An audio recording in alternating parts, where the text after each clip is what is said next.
a explosão da complexidade na economia da China.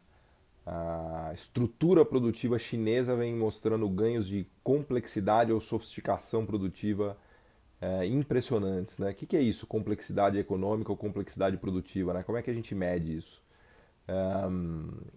Um economista genial, Ricardo Hausmann, se juntou com o César Hidalgo, que é um físico, e eles criaram, né, ou construíram esses indicadores de complexidade, que são indicadores fantásticos para medir a estrutura produtiva, a complexidade da estrutura produtiva dos diversos países. Né?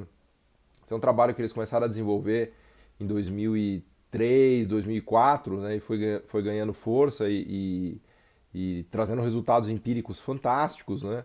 Em 2007 eles publicaram um paper, que é o mais importante de todos, né, como a gente diz, o paper seminal da série, né, que é o Product Space Conditions the Development of Nations, né, que é o espaço produtivo ou a estrutura produtiva de um país determina a trajetória dela, né, o sucesso do desenvolvimento econômico dela. Né? Então, a gente usa esses indicadores, né, eles têm ganhado muita força, muito espaço entre economistas, né, para medir sofisticação produtiva e sofisticação das diversas economias. Né? Na verdade, o verdadeiro pai dessa criança é o Albert Barabasi, que é um grande físico das redes complexas. Ele inventou, né, ele é um cara genial, né, um dos físicos mais brilhantes da atualidade. Ele inventou essa metodologia, ou ele avançou essa metodologia de física das redes para entender o mundo. Né? Na verdade, ele trabalha hoje com medicina, imagina. Ele usa redes complexas para entender o funcionamento da biologia celular. Né? Eles estão procurando cura para o câncer usando redes complexas. Né? É um ferramental físico muito interessante, né? Em que se usa redes, em que você conecta elementos. Né? A gente já vai ver como se usa isso em economia e como a gente usa isso para estudar a China. Né? Então você conecta elementos de uma grande base de dados, de um Big Data, e tira conclusões fantásticas. Né? O Albert Barabasi foi orientador do César Hidalgo, que é um físico chileno brilhante, e ele, o César Hidalgo, junto com o Albert Barabasi, junto com o Ricardo Hausmann e com um aluno, com um doutorando também do Ricardo Hausmann, o Bailey Klinger, eles publicaram um paper na revista Science em 2007, que eu deixo aqui a referência, que é esse como a estrutura produtiva condiciona o desenvolvimento econômico de um país ou a riqueza econômica, ou como ela explica a riqueza e pobreza das nações. Né? Eu mesmo escrevi um livro sobre isso, que foi publicado acho que em 2017, 2018, que é a complexidade econômica, né? Em que eu faço, vamos dizer assim, uma divulgação dessas ideias, que eu acho que são ideias maravilhosas, né, para se entender o desenvolvimento econômico, e que acaba coincidindo um pouco com as ideias cepalinas, né, que a gente usa muito nesse bloco dos estruturalistas na China. Né? As visões cepalinas do Furtado, do Prebisch, do Lewis, né? Principalmente do Furtado e do Prebisch. É impressionante como esses algoritmos de complexidade, que eu vou explicar agora na sequência, eles chegam a resultados praticamente idênticos, né, ao que imaginava o Prebisch, o Furtado e todos os economistas estruturalistas. Né? Que é a conclusão de que países que se especializam na produção de commodities e de produtos agrícolas simples não conseguem se desenvolver, né? Que o desenvolvimento econômico é necessariamente um caminhar na sofisticação produtiva ou um aumento de complexidade produtiva e complexidade econômica, né? Saindo de apenas bens agrícolas e commodities, né? E commodities especialmente de mineração, e caminhando para bens industriais, né? Industrialização. Daí a ideia de que o desenvolvimento econômico é um processo de desindustrialização, né? Então, a industrialização primeiro para low tech, depois para medium tech, depois para high tech, né? Caminhando nessa escada tecnológica que a gente tem tanto falado ao longo desse curso. Né? Então, os indicadores de complexidade econômica, eles são capazes de medir isso. Como é que eles medem isso? Eles usam os dados de comércio internacional, de exportação e importação, e a partir dessa base de dados, né, que é uma base gigantesca de Big Data, né? Ou seja, tem um manancial de informações gigante, né, desde os anos 60, de tudo que todos os países exportaram para todos os países. E a partir desse manancial fantástico de informações, o Barabasi, o Hidalgo e o Hausmann, eles aplicam essas técnicas de redes complexas e chegam num indicador que a gente chama de indicador de complexidade econômica. e esse indicador ele vai medir a estrutura produtiva ou a sofisticação produtiva de um determinado país num determinado momento do tempo, né? E obviamente que o nosso interesse aqui é a China, e a gente vai ver que ao longo do tempo a estrutura produtiva ou a complexidade econômica e produtiva da China disparou, né? Hoje a China já desponta aí não entre os países mais complexos do mundo, mais sofisticados do mundo, que são Japão, Suécia, Suíça, Estados Unidos, Áustria, Alemanha, mas a China já virou, cruzou assim ou dobrou, por assim dizer, o cabo da boa esperança, né? Esses indicadores de complexidade eles são normalizados, eles variam de +2 a -2, né? Em ranqueamento aí para 120 países. Sempre que um país supera o 1, né? Qualquer país que tem um ECI, o ECI é o nome do índice, é Economic Complexity Index, né? Que eu deixo aqui, obviamente, essa explicação que eu estou dando e vou deixar também a evolução desse índice para a China. Sempre que o país supera o 1, sempre que o ECI dele é maior do que 1, já é convencionado ou já é uma indicação muito forte de que esse país já entrou na zona de alta sofisticação produtiva ou alta sofisticação econômica, tá? Que é, obviamente, o caso da China. A gente vê que há uma evolução fantástica, né, na estrutura produtiva chinesa e na evolução dos indicadores de complexidade, é, é, que é uma indicação muito clara de que a China caminha e caminha com força e caminha com eficiência nessa escalada da estrutura produtiva, né, que a gente chama de desenvolvimento econômico. Então, como é que se mede isso? Né? Qual é o pulo do gato? Como é que você mede a complexidade econômica, a sofisticação produtiva de um país a partir dos dados de comércio internacional, né? Que é a grande ideia do ECI, ou que foi a grande ideia do César Hidalgo e do Barabás, né? E de todos esses economistas. A gente mede isso construindo uma rede, né? Ligando tudo que os países exportam, conectando produtos a países numa grande rede, né? Então imagina que a gente pega todas as relações de comércio mundial, desde os anos 60 até hoje, e constrói uma grande rede em que a gente conecta cada país com o produto que ele é capaz de exportar, né? Para cada ano, né? Então a gente montou, por exemplo, um dos trabalhos que eu fiz que foi publicado numa revista legal, até que a Cambridge Journal of Economics, a gente montou uma redezinha para um único ano e a gente chega a ter mais de 2 milhões de conexões, para vocês terem uma ideia do alcance empírico disso, né? A gente conecta todos os países com todos os produtos que eles são capazes de fazer. Então, vamos dizer que um país, Brasil, seja capaz de produzir e exportar com vantagem comparativa revelada, que é o que a gente chama, ou seja, com eficiência marcante no comércio internacional, 300 produtos. Então a gente vai lá, Brasil, e conecta com 300 produtos. E assim a gente vai. Então a gente pega todos os países do comércio mundial e conecta eles com todos os produtos que eles são capazes de produzir e exportar. Tá? E o resultado disso é fantástico, porque a gente vê que tem países que exportam muito bem, muitos bens, são muito diversificados, né?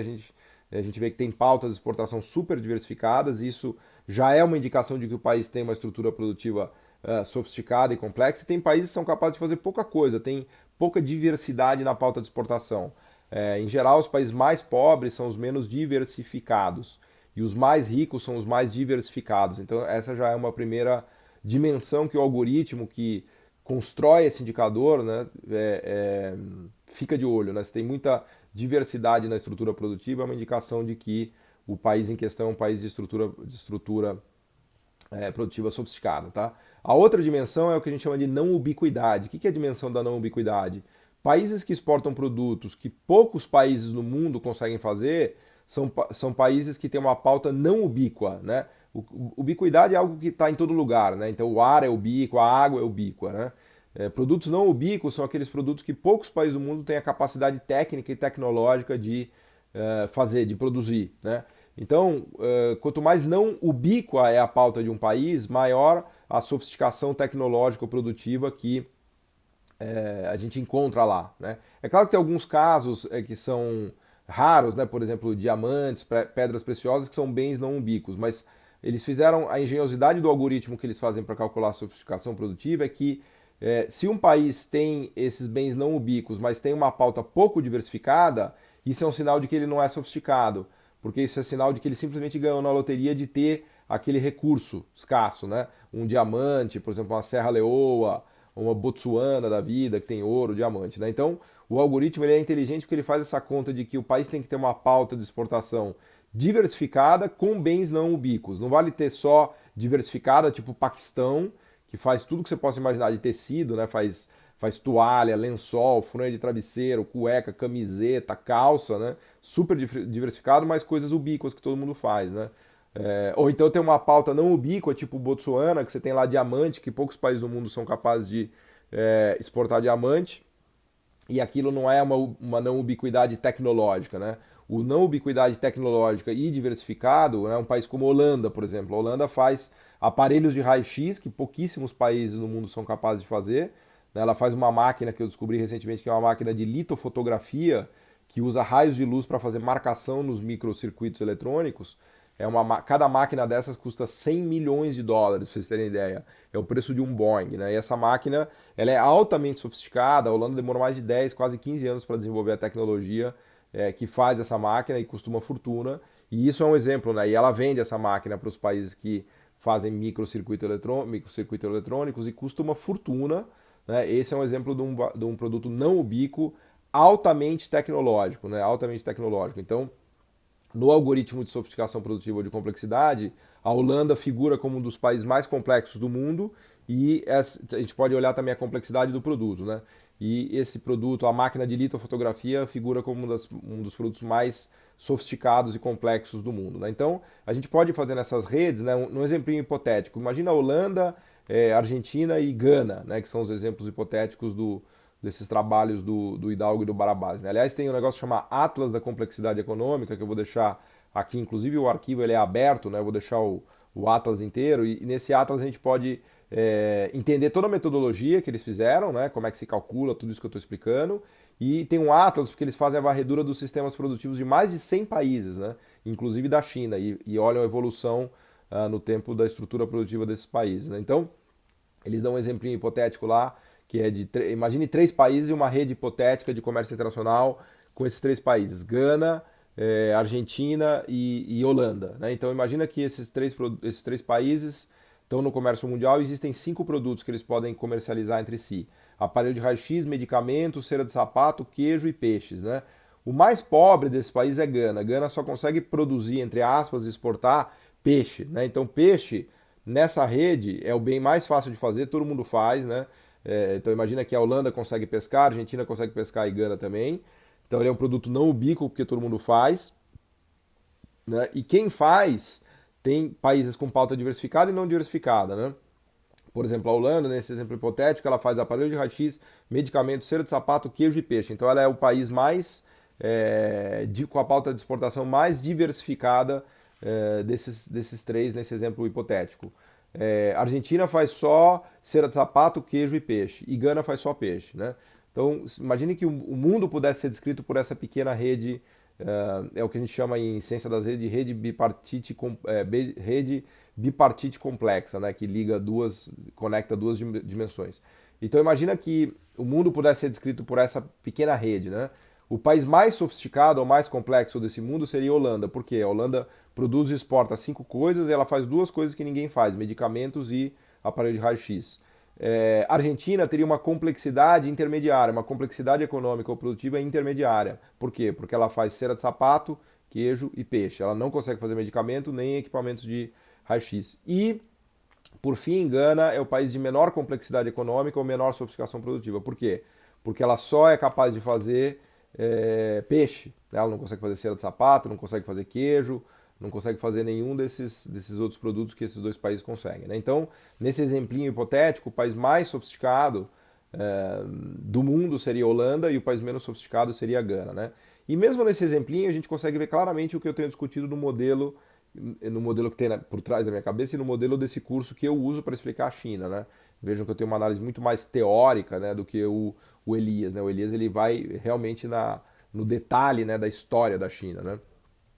Então, nesse modelinho hipotético, quem vai caminhando dos bens agro, conforme eu dizia, e commodities minerais para manufaturas mais complexas ou mais sofisticadas é quem se desenvolve. Né? Então, um país que sobe essa escada, vamos dizer assim, do peixe para o queijo, para a cera de sapato, para o medicamento e para o aparelho de raio-x, conseguiu se desenvolver. Então, é este caminho que a China está conseguindo trilhar. Né? É este caminho contrário que o Brasil trilha, porque o Brasil já quase esteve lá em cima, ele vem perdendo, ele vem descendo degraus e perdendo a sofisticação produtiva e a complexidade dele, enquanto que a China cada vez sobe mais, né? Conforme tudo que a gente discutiu no curso, ela cada vez é mais capaz de fazer produtos sofisticados e produtos complexos, e ela está cada vez mais próxima da fronteira tecnológica e, portanto, ela se enriquece cada vez mais, né? Então eu deixo aqui esses indicadores, toda a explicação que eu dei para vocês, e o indicador da China, né? Em que a gente consegue ver claramente que ela continua melhorando, o indicador do Brasil que mostra que ele teve um salto fantástico na época do milagre, e depois até os 80, meio dos 80, final dos 90, e depois ele começa a regredir, né? Depois o indicador de complexidade para a economia brasileira começa a regredir, estabiliza um pouco, vai e volta ali em 2008, quando a gente está muito focado no boom da era Lula, a gente fica muito focado em commodities de novo, né? E aí é uma forte regressão do nosso índice, né? Recupera um pouquinho depois da desvalorização de 2015, 16, 17, mas a China vai embora, né? A China consegue caminhar cada vez mais nesses degraus da complexidade econômica. E o legal dessa história toda é que a gente tem um indicador agora quantitativo empírico, né? A gente pode, nos valendo dessa contribuição dos físicos, né? Dos econofísicos, a gente consegue enxergar isso agora com clareza nesses indicadores de complexidade econômica, né? Então, é uma baita contribuição que eles deram para o estudo do desenvolvimento econômico, e quando a gente bate o olho na China, a gente vê claramente esse avanço notável da China, né? Especialmente pós anos 90, a China tem uma disparada, assim, uma explosão de sofisticação produtiva, de ganho de complexidade, que é o que a gente está falando no curso todo, né? Na verdade, essa aula ela só traz para a gente essa luz, né? Por assim dizer, essa luz desses indicadores, né, de complexidade, como é que eles nos mostram toda a história que a gente contou, o que a gente está contando ao longo do curso, né? Como é que a gente vê isso num indicador quantitativo que tem ganhado muito espaço entre economistas, né? Tem muitos trabalhos, inclusive agora de cunho econométrico, né? Porque a gente tem um indicador fantástico, né, dos últimos 50 anos para estudar a evolução das pautas de exportação e, portanto, das estruturas produtivas de diversos países, né? E toda a Ásia se destaca muito na evolução da sua complexidade, né? Coreia do Sul, Malásia, a própria Tailândia, até mesmo a Indonésia, né? Que era um país muito pobre, conseguiu avançar, e a China com avanços enormes, né? Quando a gente olha o indicador de complexidade da China, a gente vê um ganho notável, né? E quando a gente vai olhando a pauta de exportação da China, e aqui eu volto a colocar aquele comparativo que a gente fez dos anos 80 com o que acontece hoje, né? Lembrando que a China exportava perto de 20 bilhões de dólares em 1980 e hoje mais de 2 trilhões de dólares. Então eu volto a colocar a pauta aqui, não sei se vocês se lembram, de China, comparando a pauta chinesa em 1980, que era uma piada, né, com a pauta chinesa de 2017, 2018, para se ver a explosão de complexidade, né? Quando a gente olha a cara da pauta chinesa, você fala, puta, meu Deus do céu. Olha aí todos os produtos, né, que eu contei, todas as histórias que eu contei para vocês dos incríveis casos de sucesso da China, a gente enxerga na pauta dela, né? Dá para ver direitinho quando a gente abre esses gráficos, né?